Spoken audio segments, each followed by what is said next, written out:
नमस्कार हमारे प्यारे साथियों। आज फिर से हम आपके सामने उपस्थित हैं एक बेहद ही महत्वपूर्ण टॉपिक के साथ, जिसमें हम मैडम से ये जानेंगे कि किसी भी मैरिड कपल को कब या किस सिचुएशन में अपने गायनेकोलॉजिस्ट या आईवीएफ स्पेशलिस्ट को फर्टिलिटी काउंसलिंग के लिए विजिट करना चाहिए। आज बहुत से कपल हताश हैं, डिप्रेशन में, और बहुतों ने तो इस प्रॉब्लम को एक मजबूरी का नाम दे दिया। पर आज हम मैडम से जानेंगे कि साइंस कितना डेवलप हो चुका है और हर एक प्रॉब्लम का सलूशन है, शर्ते कि आप अपने गायनेकोलॉजिस्ट या आईवीएफ स्पेशलिस्ट की बातों को समझकर उन पे अमल करें और फिर देखिए खुशियां आपके दरवाजों तक दस्तक देंगी और हमेशा बने भी रहेंगी।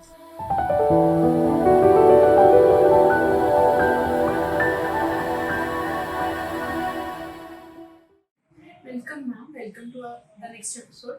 तो मैम, आज आप हमारे दर्शकों को ये बताएं कि किन दिक्कतों का सामना करने के बाद किसी मैरिड कपल को अपने गायनेकोलॉजिस्ट या आईवीएफ स्पेशलिस्ट को विजिट करना चाहिए। सबसे पहले कोई भी मैरिड कपल जो एक साल से साथ में रहते हैं, कोई भी कॉन्ट्रासेप्टिव नहीं यूज कर रहे, उसके बावजूद भी अगर प्रेग्नेंट नहीं हो पा रहे, ऐसे कपल को सबसे डॉक्टर को जरूर कंसल्ट करना चाहिए। लेकिन इस ऐसे केसेस कुछ है जिसमें कि साल भर के पहले भी लोगों को डॉक्टर पास आना चाहिए अगर उनको सेक्सुअल एक्टिविटी में, मतलब संबंध रखने में आदमी औरत में कोई प्रॉब्लम हो रहा है, या औरत की उम्र ज़्यादा है, 35 करीब है, या मेल पार्टनर का भी एज बहुत ज़्यादा है, या उनको पहले से कोई बीमारी है, क्रॉनिक डिजीज है, जिसके चलते हम लोग को ये डॉक्टर की सलाह जल्दी से जल्दी लेना चाहिए। जी जी मैम, तो जो ये फर्टिलिटी काउंसलिंग होती है, इसमें हस्बैंड और वाइफ दोनों का एक साथ होना अनिवार्य है। जब भी अपन इनफर्टिलिटी और फर्टिलिटी के बारे में बात करते हैं तो जो भी चीज़ें हम समझाते हैं उसमें हस्बैंड वाइफ दोनों एक साथ हो तो ज़्यादा बेटर है, क्योंकि इसमें दोनों का योगदान रहता है। ये नहीं कि वाइफ में ही प्रॉब्लम है या हस्बैंड में ही प्रॉब्लम, अपन कभी भी नहीं बता सकते। लेकिन हमको पहले बैठ के दोनों को समझाना जरूरी है किसमें क्या प्रॉब्लम है।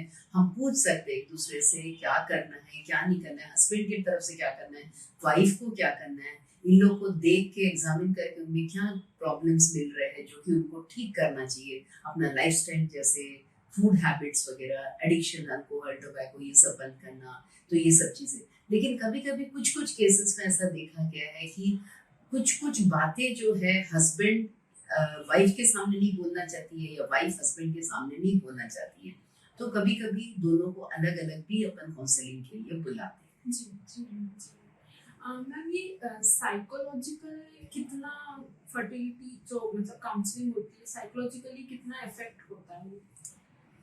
इनफर्टिलिटी में साइकोलॉजी का पार्ट बहुत ज़्यादा होता है, क्योंकि देखा गया कुछ कपल्स जो कई सालों से साथ में हैं या कई जगह दिखा चुके, या कई बार उन लोग सही तरीके से इलाज नहीं करते, जैसे गांव में कभी छोटे छोटे डॉक्टर से दवाई लेते रहे, आयुर्वेदिक ट्रीटमेंट करते रहे, झाड़ फूक करते रहे, लेकिन फिर भी प्रेगनेंसी नहीं होना। ऐसे करते करते उन लोग कई साल निकाल देते हैं, जैसे 10-12 साल हो गए, 15 साल के पेशेंट्स, 15 साल शादी हो गए, ऐसे पेशेंट्स भी आते हैं।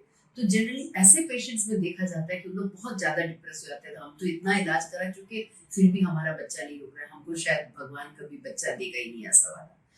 तो उन लोग के लिए साइकोलॉजिकल ट्रीटमेंट बहुत जरूरी है, काउंसलिंग। सो एक साइकोलॉजिस्ट का काउंसलिंग करा के बहुत कुछ चीजें अपन सुधार सकते हैं। मोर ओवर, अपना जो फीमेल्स में जो oocyte अपना बनता है, एवरी मंथ ओव्यूलेशन होता है, उसका भी कंट्रोल अपने ब्रेन से होता है। ब्रेन में हाइपोथैलेमस पिट्यूटरी जो रहता है वो भी स्ट्रेस से कंट्रोल होता है। तो अगर साइकोलॉजिकल प्रॉपर काउंसलिंग होता है तो ओव्यूलेशन भी कई बार देखा गया है कि प्रॉपरली होने लगता है। इवन मेल्स में because of psychological stress and all, erection properly नहीं होता है, इन लोग का सेक्सुअल एक्टिविटी प्रॉपरली नहीं होता है। और मोरोवर ये जो साइकोलॉजिकल स्ट्रेस जो है ये अपने देश में कुछ तो अपने फैमिली के अंदर भी होता है, सोसाइटी वालों के कारण होता है, फ्रेंड्स एंड रिलेटिव्स जो बार बार सुनाएंगे कि अरे आपको बच्चा नहीं हुआ। तो ये सब चीजों से उभरने के लिए साइकोलॉजिकल ये counselling is very important. Ma'am, आप अपने पेशेंट्स को कौन से बेसिक टेस्ट एडवाइस करते हैं? जब कोई भी इनफर्टाइल कपल अपने पास आता है तो अपन सबसे पहले पेशेंट की हिस्ट्री लेते हैं, पेशेंट को एग्जामिन करते हैं एंड फिर फर्दर इन्वेस्टिगेशन, जो रूटीन इन्वेस्टिगेशंस है जैसे अपना CBC, thyroid, sugar, viral markers, husband का सीमेन एनालिसिस, ये बेसिक टेस्ट होते हैं जो कि हम फर्स्ट स्टेप में कराते हैं। एएमएच एक टेस्ट जरूर है, वो थोड़ा महंगा होता है लेकिन वो रूटीन में हम लोग नहीं कराते हैं। और फिर अपन पेशेंट को सोनोग्राफी के लिए एडवाइस करते हैं, जैसे बेसलाइन एक सोनोग्राफी करके देखते हैं कि उसका बच्चेदानी अंडाशय कैसा है, अंडाशय में अंडा बनने की क्षमता कितनी है, कोई बच्चेदानी में कोई मेजर कोई एब्नॉर्मलिटी तो नहीं है। वो अपन महीने के दूसरे या तीसरे दिन करते हैं और फिर अगर ये टेस्ट नॉर्मल है तो आगे के लिए फर्दर टेस्ट अपन करते हैं। जी जी। जैसे मैम आपने अभी बोला कि अंडा बनने की क्षमता या ओवेरियन रिजर्व, मैम ये क्या होता है, ये कैसे फर्टिलिटी को इफेक्ट करता है? ओवेरियन रिजर्व या अंडा बनने की क्षमता जो अपन बोलते हैं, ये एक औरत में जब लड़की पैदा होती है तब मिलियंस ऑफ एग रहते हैं एक अंडाशय में, ओवरी में, बट धीरे धीरे एज के साथ ये कम होते जाता है और ज्यादातर एशियन पॉपुलेशन में आफ्टर 30-35 ये बहुत रैपिडली कम होता है। तो इसीलिए अपन को ये चीज का ध्यान रखना है, क्योंकि आजकल इतनी लेट मैरिजेस होती है, लोग अपने कैरियर के लिए ज्यादा वो रहते हैं कि कैरियर पहले अपना एस्टैब्लिश कर ले फिर उसके बाद बच्चे पैदा करेंगे। सो ये सब चीजें जो अंडा बनने की क्षमता अपन देखते हैं उसको अपन एक एएमएच टेस्ट से देखते हैं और एक अपन कर सकते हैं कि एंड्रल फॉलिकल काउंट है। बहुत सारे उपाय बट ये दोनों सबसे बेस्ट है। एंड्रल फॉलिकल काउंट का मतलब होता है अंडाशय, अपन सोनोग्राफी करके देखते हैं एक एक अंडाशय में कितने अंडे दिख रहे हैं, 2 to 9 मिलीमीटर के कितने अंडे दिख रहे हैं ऑन डे 2 या डे 3 ऑफ मेंसेस में।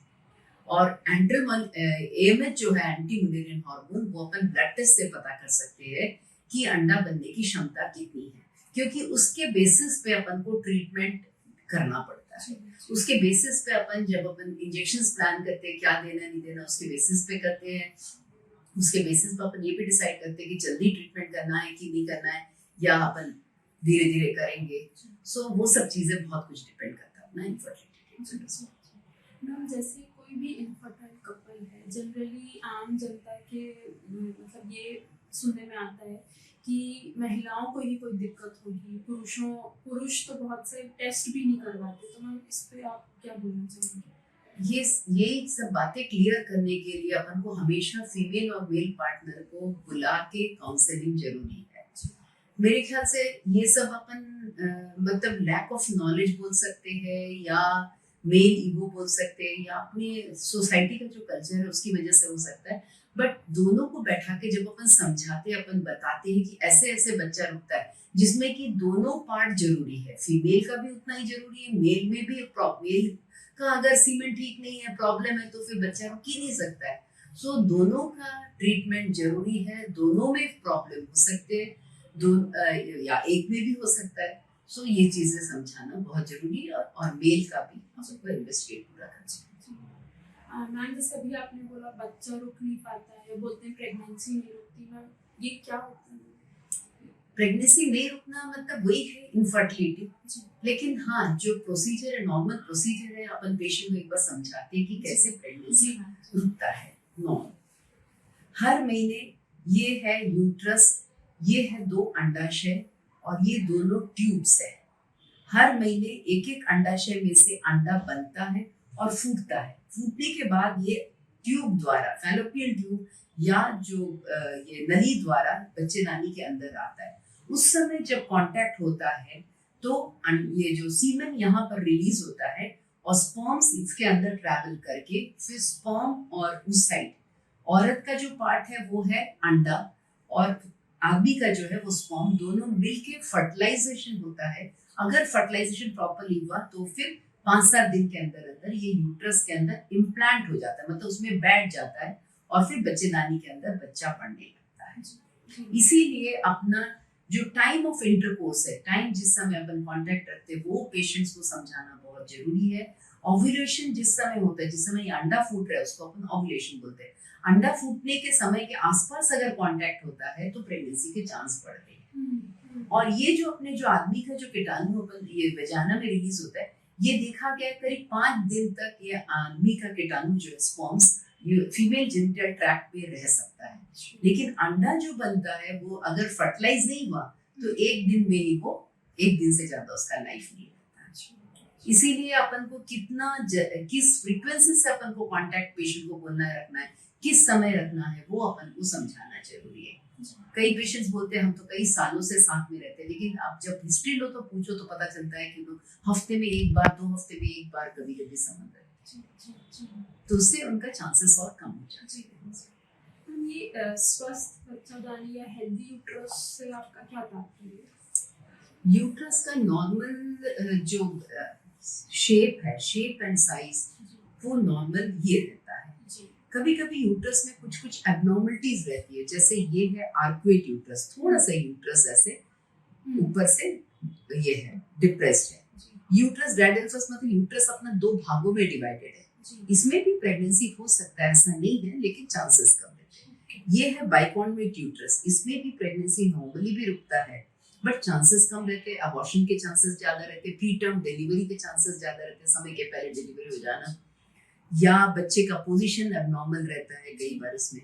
ये है एक सेप्टेट यूट्रस, जिसमें कि एक दीवार बना है यूट्रस के बीच में। इसके चलते अगर प्रेगनेंसी रुकना भी मुश्किल है, रुकता भी है, तो अबॉर्शन के चांसेस ज्यादा रहते हैं, और इसको अपन सर्जिकली करेक्ट कर सकते हैं, सर्जिकली अपन ऑपरेशन करके इसको ठीक कर सकते हैं। और ये एक और है, और कभी कभी यूट्रस के अंदर एडेशंस बन जाते हैं, दोनों यूट्रस की दोनों दीवारें चिपक जाती है, पूरे चिपके रहते हैं, तो उसको भी अपन सर्जिकली करेक्ट करके ठीक कर सकते हैं। यहाँ बच्चेदानी के अंदर कभी मसा बन जाता है, जिसके चलते बच्चा नहीं रुकता है, या बच्चेदानी के नीचे भी कई बार मसा मिलता है, जो कि अपन जब जांच करते तब पता चलता है, उसको निकालने से patient. Thank you very much for your time. तो आज हमने मैडम से ये जाना कि किसी भी कपल के लिए, मैरिड कपल के लिए एक प्रॉपर फर्टिलिटी काउंसलिंग में पार्टिसिपेट करना कितना महत्वपूर्ण है, क्योंकि बहुत से कपल बहुत सी बातों को नहीं समझ पाते, जबकि हमारे गायनेकोलॉजिस्ट या आईवीएफ स्पेशलिस्ट बहुत सारी प्रॉब्लम्स को आसानी से समझकर उनको इजीली रूल आउट करके एक बेहतर सोल्यूशन देते हैं। क्योंकि जाहिर सी बात है, जो जिस चीज का जानकार है, तो मतलब है कि उन्हें उस विषय में बेहतर समझदारी है। तो अब आप किस चीज का इंतजार कर रहे हैं? 1 मिनट, क्या अभी भी इंतजार कर रहे हैं? मेरे प्यारे साथियों, अगर आप में से किसी को भी इन दिक्कतों का सामना करना पड़ रहा है, वैसे तो हम दुआ करते हैं कि किसी को भी ऐसी दिक्कतों का कभी भी सामना न करना पड़े, पर अगर करना पड़ रहा है तो घबराइए मत। आपको लेना है सिर्फ एक सही कदम। जी हाँ, एक सही कदम देवी लक्ष्मी हॉस्पिटल की ओर, जो कि टैगोर नगर में स्थित है, और मैडम से अपॉइंटमेंट लेकर अपनी सारी प्रॉब्लम्स और डाउट्स को इजीली क्लियर कर सकते हैं। हमारे साथ अंत तक बने रहने के लिए शुक्रिया।